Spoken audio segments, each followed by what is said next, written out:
Hello မင်္ဂလာပါဒီနေ့မှာတော့ဦးကတော့ဒါဦးနန်ယိုကင်လေးလုပ်ပြပါအောင်ပြောထားတဲ့အကိုအတွက်အိမ်မှာပဲ frying pan လေးနဲ့လောလောကူလုပ်လို့ရတဲ့ဒီနန်ယိုကင် style လေးလုပ်ပြသွားမှာပဲဖြစ်ပါတယ်ကဲ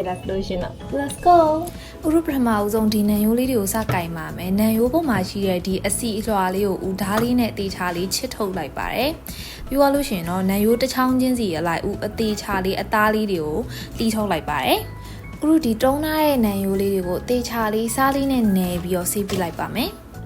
ပြီးရင်တော့ဝမ်းနံယိုကင် sauce အတွက်ကြက်သွန်ဖြူရဲ့နနံပင်ရဲ့ကြက်သွန်မီလေးတွေရဲ့ကိုအသေးချာလေးနှုတ်ဆင်းထားလိုက်ပါမယ်။ဦးတို့စောစောကတေချာတန့်စင်ထားတဲ့ဒီဝမ်းနံယိုလေးတွေကိုအရင်ဆုံးအိုးပူပူလေးထဲမှာအိုးဝင်တိုက်လိုက်ပါမယ်။ပြင်လာပေါ့နော်။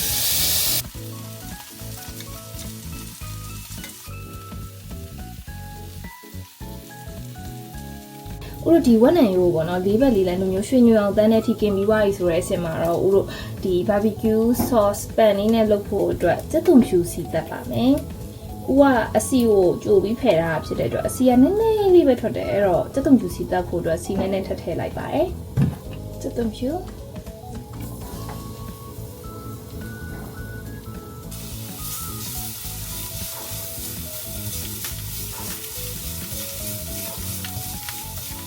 ဦးဒီကြက်သွန်ဖြူစီတက်ထားတဲ့ထဲကိုတကြားလေးလေးထည့်လိုက်ပါမယ် brown sugar ဆိုရင်တော့ပိုကောင်းပါတယ်ဦးကတော့တကြားအဖြူပဲရှိလို့ဖြူပဲသုံးတာပါတယ်ဦးတို့တကြားလေးကိုလည်းတေချာလေးအည်ပျော်သွားတဲ့အထိလှိမ့်လိုက်ပါမယ်ပြီးရင်တော့ဦးတို့ဒီထဲကိုပဲငန့်ပြားလေးထည့်လိုက်ပါမယ်ဦးတို့ဒီထဲကိုဆန်းရှာလက်ကလေးနဲ့ငယ်ထည့်လိုက်ပါမယ်ဦးတို့အရောင်အတွက်ပဲငန့်ပြားလေးအနောက်ကလေးလည်းနည်းနည်းထည့်လိုက်ပါမယ်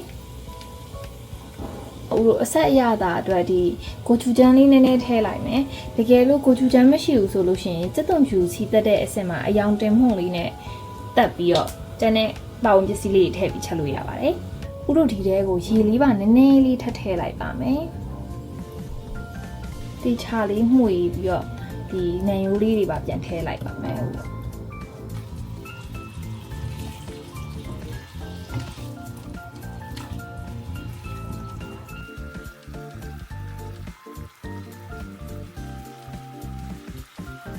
ဦးတို့ဒီဘက်မှာပေါ့နော်ဝက်နံယိုလေးကလုံးဝညင်ညင်ဆူဆူလေးနဲ့စားပေါက်မဲ့ယိုလေးကျက်သွားပြီဆိုတော့ဦးတို့တော့ပြင်အတွက်ဇီယာလေးနည်းနည်းကျိတ်လိုက်ပါမယ်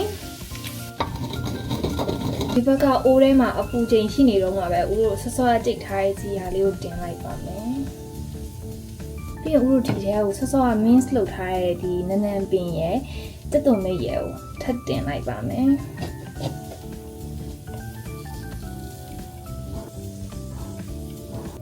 နနံပင်တို့ဇီယာတို့ကဒီအပူချိန်မတက်သေးတဲ့အိုးထဲထည့်ထားဆိုတော့အိုးပူလေးနဲ့တွေ့ပြီးလုံးဝအနံ့လေးကမှုေးပြီးတက်လာကြည့်ကြပါဦး plate တင်ပြီးစားပြပါတော့မယ်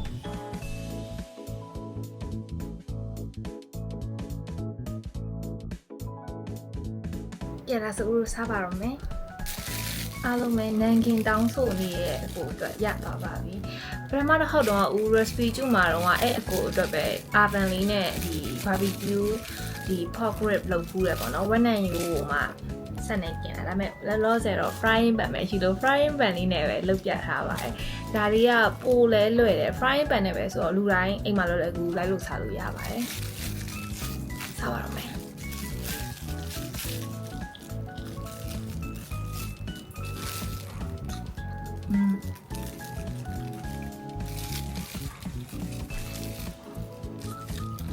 ချူလေးနဲ့စားကောင်းတယ်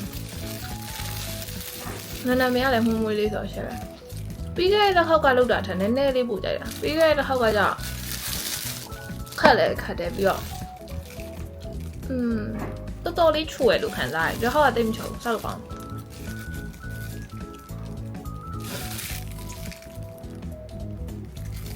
ဆန်ရှာလကာရဲ့အချင်းရတာလေးရဲ့ဇီယာရဲ့နနံပင်ရဲ့မှုမွေးအနံ့လေးရဲ့ပြီးတော့ဒီမှာစားရပါရောမထည့်တာဘူးပဲငန့်ပြာကြီးရဲ့အရသာနဲ့ပဲဒီနံယိုကင်လေးကိုထိန်းသွားတာပါဒီတော့ဦးဒီယိုးနုပါကြိုက်ချင်တယ်ဒါပေမဲ့ဦးက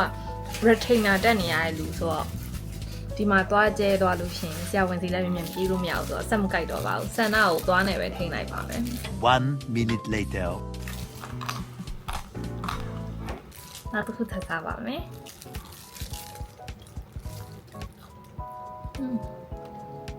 တကယ်ရမ်းစားလို့ပါမလား